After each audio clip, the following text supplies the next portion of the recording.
క్రయధనముకై రుధిరము కార్చితివి, ఫలవంతములైన తోటగా మార్చితివి.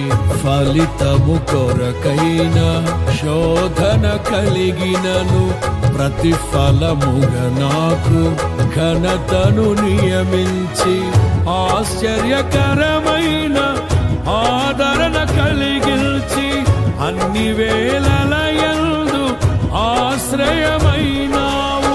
ఎంతగా కీర్తించిన నీ రుణమే నే తీర్చగలనా? ఇదే కదా నీలో పరవశం, మరువలేని తీయని జ్ఞాపకం.